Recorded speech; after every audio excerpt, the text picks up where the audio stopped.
पर सबसे पहले बात करते हैं समय रैना के बारे में। तो भी समय रैना को लेकर के एक वीडियो काफी ज्यादा वायरल हो रही है, जिसमें एक इंटरनेट यूजर ने समय और उनकी मदर की पिक्चर को महीप सिंह के साथ एडिट कर दिया है। एंड गाइस, महीप सिंह का आप जानते हो, उनको लेकर के एक फेमस डायलॉग है, मम्मी कैसी है। एंड ये डायलॉग क्या रेफर करता है ये भी आप अच्छे से समझते होंगे। तो भी इसी चीज को लेकर के फैंस के डिफरेंट रिएक्शंस निकल कर आ रहे हैं। एक पर्सन लिखते हैं, नाउ समय going to test his own medicine, किस हो जाता तो मजा आ जाता, मम्मी कैसी है, मम्मी ऐसी है, अब इसमें वो वाली AI एडिटिंग करवा दो। Well, in my opinion I don't think using someone's family member for content and dark meaning is something we should be promoting. We love it off until it is our mom और dad. अब AI से किस करवा दो। Well, यहीं पर कुछ लोग ऐसे रिएक्शन भी दे रहे होते हैं, भाई यार बहुत गलत है, किसी के माँ के साथ मजाक करना गलत बात है, मम्मी का रिस्पेक्ट करो यार। फिलहाल गाइस, इस पर मैं क्या ही बोलूं, आपके क्या ओपिनियन है प्लीज मुझे कमेंट्स में जरूर बताना। बिकॉज इंटरनेट पे अगर किसी के ओपिनियन सबसे ज्यादा मैटर करते हैं तो वो सिर्फ आपके हैं। तो प्लीज इस चीज को सीरियस लेकर के अपने ओपिनियन नीचे कमेंट्स में जरूर बताइएगा।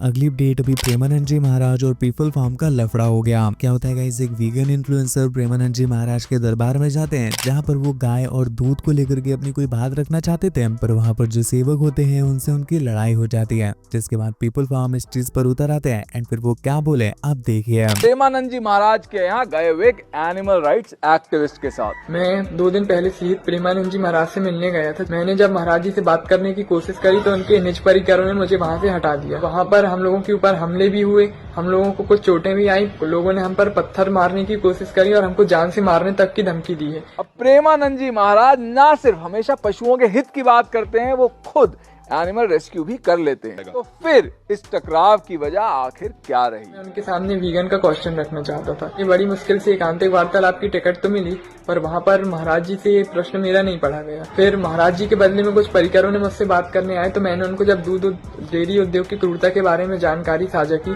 तो उनका ये बयान था कि रोज जो लाखों गाय भैंस मर रही हैं, उनको इस बात से कोई भी फर्क नहीं पड़ता है, जिसका वीडियो भी मैंने बनाया हुआ है। अब मैं इनकी बात समझता हूँ, लेकिन मैं ये भी समझता हूँ कि क्यों हमारे देश में अधिकांश लोग इस बात से सहमत नहीं हैं। धर्म की बहुत बड़ी नींव है गौ सेवा, गौ पालन, गौ दुग्ध, गौ घृत, गौ दधि। ये सब हमारे जीवन के लिए बहुत उपयोगी है और ये हमारे आराधना में भी है। अब लोग महाराज जी की ये बात तो झटपट मान लेते हैं क्योंकि इसे मानना आसान है, लेकिन महाराज जी जिस तरह के दूध पीने की बात कर रहे हैं वो लोग मानते नहीं। अगर अपने देशी गौ की सेवा करोगे तो उसके कंडा से जो रोटी बनेगी उससे बुद्धि शुद्ध होगी। इसीलिए हर ऋषि गाय रखता था, उसकी जो दिनचर्या उसकी पूर्ति ही गाय से होती थी। और गृहस्थ जन दूध के लोभ से अब भैंस रखने लगे, विदेशी गाय रखने लगे।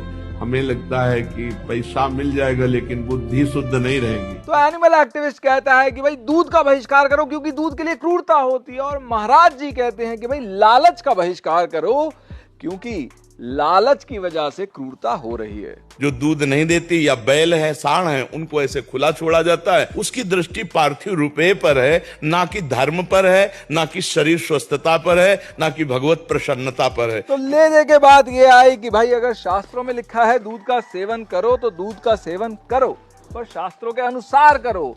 दूध देसी गाय का पियो, ना कि भैंस का या होल्स्टीन या जर्सी गाय का। और जिस गाय से दूध ले रहे हो उसे बूढ़ा होने में भी पालो, और जिस दूध के लिए बछड़ों को पैदा किया जाता है उन बछड़ों को माँ से अलग मत करो। अगली अपडेट, अभी दीपक कलाल एल्विश यादव से बिल्कुल लड़ने के मूड में ही आ चुके हैं। एंड आज उन्होंने दिल्ली पहुंच करके एल्विश यादव को लोकेशन पर आने का ओपन चैलेंज भी दे दिया है। गाइस, हमने आपको ऑलरेडी कल की वीडियो में बताया हुआ है कि एल्विश यादव ने अपने एक पॉडकास्ट में दीपक कलाल को बुरी तरह से रोस्ट कर दिया था, जिसकी वजह से दीपक कलाल उनसे भी बहुत ज्यादा नाराज है। कल उन्होंने एल्विश यादव को सीरियस वार्निंग भी दी थी, बट आज वो लिटरली लोकेशन पर पहुंच गया है। फिर क्या हुआ आप देखो।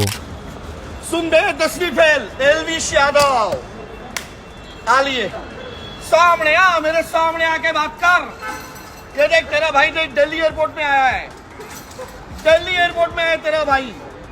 5 मिनट के अंदर तू इधर नहीं आया ना, मौकसम एरो सिटी से एरो सिटी में रहता हूँ, एरो सिटी में। फिर देख तेरे को कैसे मैं क्या करता हूँ। सामने आ इधर, साढ़े निकल। सुन,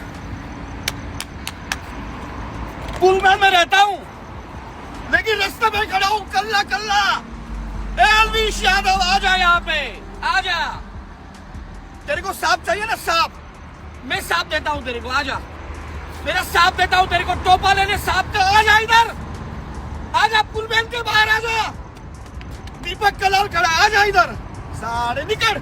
अगली update, unfortunately global rapper Eminem की मदर डेबी नेल्सन अब इस दुनिया में नहीं रही बिकॉज उन्हें एडवांस लेवल का लंग कैंसर था एंड वो काफी समय से इससे सफर कर रही थी। आज 69 इयर्स की एज में शी पास अवे। अगली अपडेट, अभी किसी बाल्ड मैन को यानी बिना बालों वाले इंसान को गंजा या टकला बोलना सेक्सुअल हरासमेंट में काउंट होगा। ये रूल अभी यूके हाई कोर्ट की तरफ से आया है एंड उनके अकॉर्डिंग ये करना बिल्कुल वैसा ही है जैसा किसी लेडी के ब्रेस्ट पर कमेंट करना। अगली अपडेट, अभी रचित्रों की बहुत सारी ओल्ड वीडियोस पर स्ट्राइक आ गई है बिकॉज उन्होंने काफी समय पहले शॉर्ट ऑफ द वीक की कुछ हॉरर शॉर्ट फिल्म्स पर रिएक्शन दिया था, जिसको लेकर के भी शॉर्ट ऑफ द वीक ने उनके चैनल पर एक कॉपीराइट स्ट्राइक दे दी है एंड इस पर रिएक्ट करते हुए रचित्रों लिखते हैं कि शायद अभी मैं एक हफ्ते तक वीडियो अपलोड नहीं कर पाऊंगा, प्लीज आप शॉर्ट्स ऑफ द वीक को डीएम करो एंड इनसे स्ट्राइक रिमूव करने के लिए बोलो। अगली अपडेट, अभी हिंदुस्तानी भाव इस चीज को लेकर के काफी ज्यादा नाराज हो गए हैं। गाइस आपको पता ही है बांग्लादेशी हिंदूज को लेकर के भी क्या चल रहा है एंड वहाँ पर क्या सिचुएशन है, तो अभी इसी चीज को लेकर के हिंदुस्तानी भाव काफी ज्यादा भड़क जाते हैं एंड वो क्या बोलते हैं अब देखो।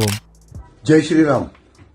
बांग्लादेश में हमारे हिंदू बहन बेटियों के हो रहा है, उनको किया जा रहा है, घर जलाए जा रहे हैं उनके, हमारे मंदिरों को तोड़ा जा रहा है, देवी देवताओं को तोड़ा जा रहा है, की मूर्तियां तोड़ी जा रही है। बांग्लादेश में एक यूनिवर्सिटी के बाहर हमारे तिरंगा का अपमान किया जा रहा है, जमीन पे चिटका के ऊपर उसके ऊपर चल के जा रहे हैं, फिर भी सारे के सारे चुप है। किधर है वो बड़े बड़े नेता, किधर है वो बड़े बड़े यूट्यूबर? नेताजी इलेक्शन हो गया, हिंदुओं के वोट मिल गए, अब हिंदू मरे या मरा है वो नेता को कोई फर्क नहीं, क्योंकि हिंदुत्व के वोट चाहिए थे, वो मिल गए, इलेक्शन खत्म, हिंदू मरा है, उनको घंटा फर्क नहीं पड़ता है। अगली अपडेट, अभी करण औजला पर चंडीगढ़ के एक प्रोफेसर लीगल एक्शन लेने वाले हैं। गाइस आपको पता ही होगा कुछ ही दिनों में करण औजला के भी कॉन्सर्ट स्टार्ट होने वाले हैं। जैसा लास्ट अभी 10 दिन पहले दिलजीत दोसांझ के साथ हुआ था, उन्हें तेलंगाना गवर्नमेंट की तरफ से एक स्ट्रिक्ट वार्निंग आई थी कि वो अपने कॉन्सर्ट के किसी भी गाने में ड्रग, अल्कोहल, ऐसी चीजों को ना बोले वरना उन पर लीगल एक्शन लिया जाएगा। ठीक ऐसी ही वार्निंग अभी करण औजला को भी मिल गई है कि वो कॉन्सर्ट करें, इससे प्रॉब्लम नहीं है, पर इन सब चीजों को ग्लोरीफाई ना करें एंड इसके साथ साथ उन्हें कुछ ट्रैक्स को ना गाने के लिए भी बोला गया है, लाइक चिट्टा कुर्ता एंड गैंगस्टा, ऐसे गानों को वो ना गाएं वरना उन्हें स्ट्रिक्ट वार्निंग है कि उन पर लीगल एक्शन लिया जाएगा। वेल तो गाइस इस चीज को लेकर के आपके क्या ओपिनियन है प्लीज इसे कॉमेंट्स में जरूर बताना। और हमारी कल की वीडियो के बेस्ट कॉमेंट का शाउट आउट जाता है D3VVV619 भाई को। भाई मुझे आपका रियल नाम नहीं पता बिकॉज कहीं पर मेंशन नहीं था, पर हमें बहुत अच्छा लगा कि आपने हमारे लिए कमेंट किया। गाइस अगर आप भी चाहते हो कि हम अपनी नेक्स्ट वीडियो में आपके कमेंट का भी शाउट आउट दें तो अभी एक प्यारा सा कमेंट ड्रॉप कर देना और ध्यान से वीडियो को एक लाइक करके चैनल को भी सब्सक्राइब कर लीजिएगा ताकि ऐसी इंटरेस्टिंग और इम्पोर्टेंट अपडेट्स आप तक पहुंचे वो भी सबसे पहले।